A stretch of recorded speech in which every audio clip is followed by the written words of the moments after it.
May isang laban ngayong gabi na magtitipon ng milyong-milyong tao sa harap ng telebisyon. Hindi ito isang final, hindi ito isang semifinal, at hindi rin ito isang knockout game.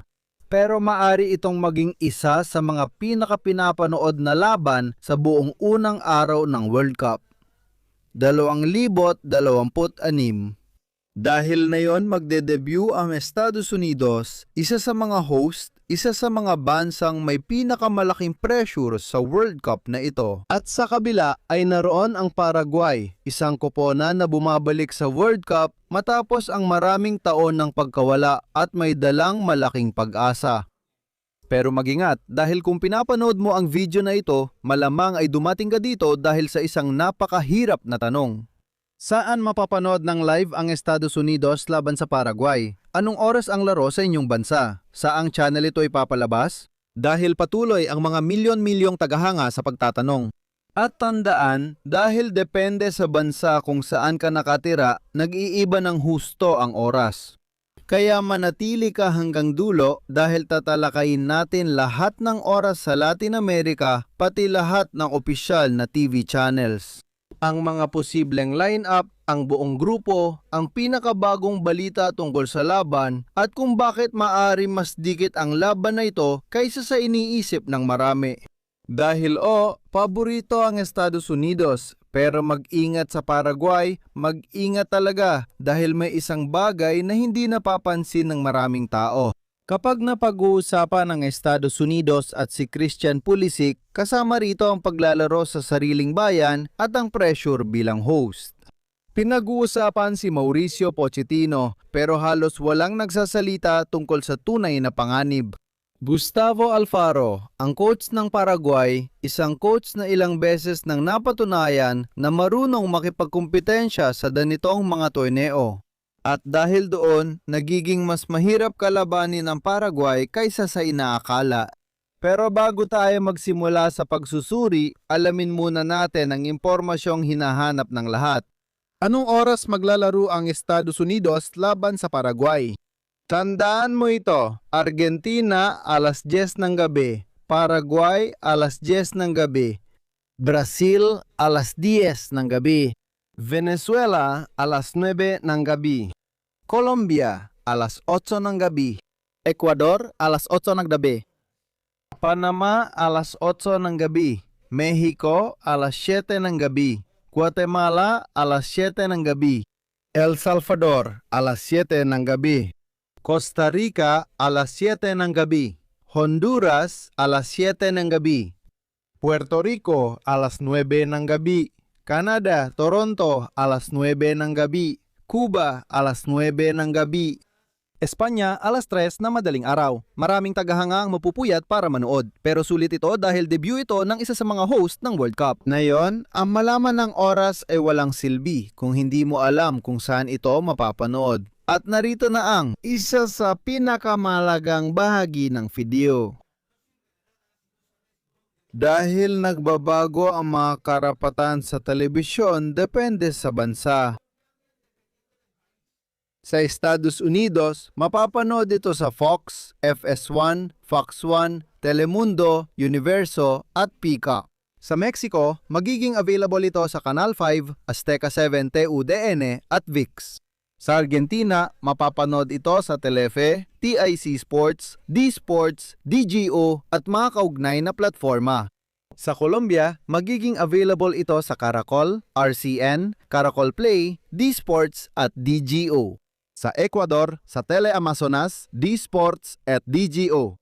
Sa Paraguay, sa 13 Unicanal, Gengen TV at Tigo Sports. Sa Espanya, sa RTVE, RTVE Play at DAZN. Kaya wala nang dahilan o palusot. Ngayon, alam mo na eksakto kung saan mo mapapanood ang laban kahit saan ka man sa mundo. Pero sandali, dahil may mas interesante pa akong sasabihin. Ang grupo kung saan kabilang ang Estados Unidos at Paraguay. Dahil ang laban na ito ay maaaring magdikta sa kinabukasan ng parehong koponan sa torneo. Ang Estados Unidos ay kasama sa grupo nina Paraguay, Australia at Turkiya. At ibig sabihin nito na ang magsimula sa panalo ay maari maging lubos na mahalaga. Karaniwan sa World Cup, ang kopo ng nanalo sa unang laban ay umaabot sa susunod na round. At ang natatalo ay napipilitang magsikap ng husto sa buong torneo. Kaya naman napakalaki ng pressure sa Estados Unidos, hindi lang dahil naglalaro sila sa sarili nilang bansa, hindi lang dahil sila ang host. Kundi dahil alam nila na ang pagkatalo sa unang laro ay magdudulot ng malaking gulo sa media. At dyan mismo, maaaring pumasok ang Paraguay. Isang kopo na dumarating na walang pressure, walang obligasyon, at napakarami nilang pwedeng mapala. Pag-usapan naman natin ngayon ang mga posibleng line-up.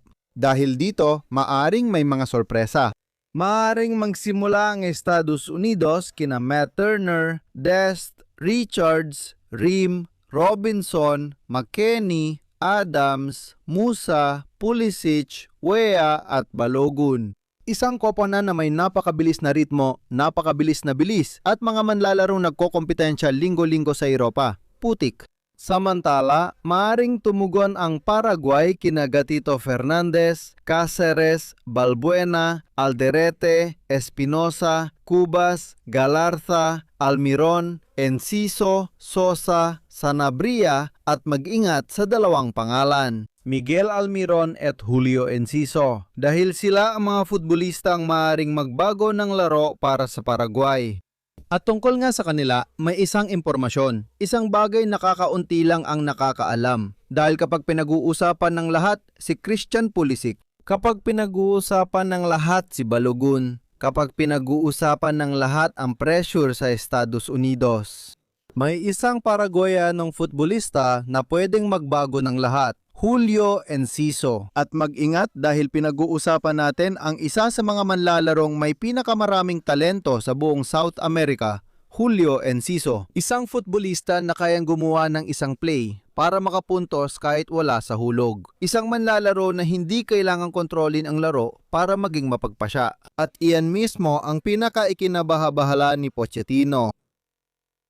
Dahil alam ng Estados Unidos na malamang ay mas makokontrol nila ang bola, mas hawak nila ang bola, mas maraming inisyatiba. Pero alam din nila na kayang parusahan ng Paraguay ang kahit anong pagkakamali. At sa isang World Cup, isang pagkakamali lang ay maaaring magdesisyon ng lahat. Ngayon, may isa pang salik na maaaring makaapekto ng malaki sa laban na ito. Ang presyon, kasi parang isang kalamangan ang maglaro sa sariling bayan. At madalas, totoo naman yun. Pero maaari rin itong maging problema dahil buong bansa ay nakatingin sa Estados Unidos. Milyon-milyong tagahanga, milyon-milyon. Naghihintay ng panalo, naghihintay ng mahusay na laro, naghihintay ng kopo ng kayang makipagsabayan sa pinakamagagaling sa mundo. At yon ay nagdudulot ng napakalaking responsibilidad. Sa World Cup na ito, isang Estados Unidos sa may pinakamataas na inaasahan sa kanilang kasaysayan kamakailan. Bilang host at kasama sa grupo ang Paraguay, Australia at Turkey. May pakiramdam na halos obligasyon na ang umabante, kaya naman ang mga laban, maaring maging mahalaga ang mga unang minuto. Dahil kapag nakapuntos agad ang Estados Unidos, maaring tuluyang bumukas ang laro. Pero kung lumilipas ang mga minuto at nakakayanan ng Paraguay, maaaring magsimulang lumitaw ang kaba. At kung pag-uusapan ng kaba, may isang bagay na hindi pa alam ng maraming tagahanga. Ang Group D na ito ay malamang isa sa mga pinakapantay na grupo sa buong World Cup. Walang malaking makasaysayang powerhouse tulad ng Brazil, walang koponan tulad ng Pransya, walang Argentina, walang Espanya. At ibig sabihin nito, kahit sino ay pwedeng magtapos na una, kahit sino.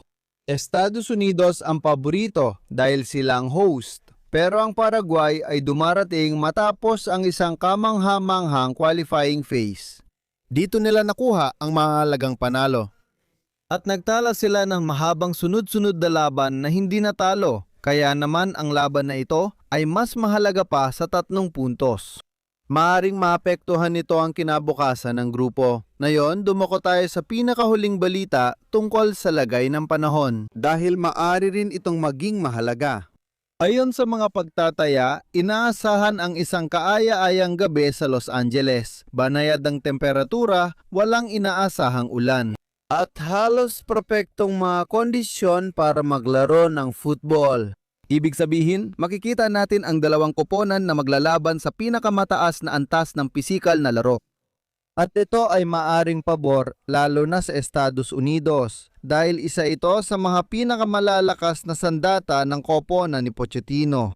Ito mismo ang tinatawag na intensidad, ang kakayahang mag-pressure, ang kakayahang tumakbo, ang kakayahang mapanatili ang mataas na ritmo sa loob ng 90 minuto. Pero mag-ingat dahil ang Paraguay ay palaging komportable sa mga pisikal na laban, palagi. At maaring magdulot ito ng laban na mas pantay kaysa inaasahan ng marami. Ngayon, isipin mo ang senaryong ito, ika-70 minuto. Tabla ang score, buong estadyo ang humihiyaw, mahigit sa 70,000 tao ang sumusuporta sa Estados Unidos. At ang Paraguay ay patuloy na lumalaban dahil dyan mismo lumilitaw ang mga hindi inaasahang bayani ng mga World Cup. At bawat World Cup ay may ganyan, palagi. Isang manlalaro ng football na walang inaasahan. Isang lalaki na biglang nagiging bida sa buong mundo. Sino ang nakakaalam kung ngayong gabi si Enciso na yon?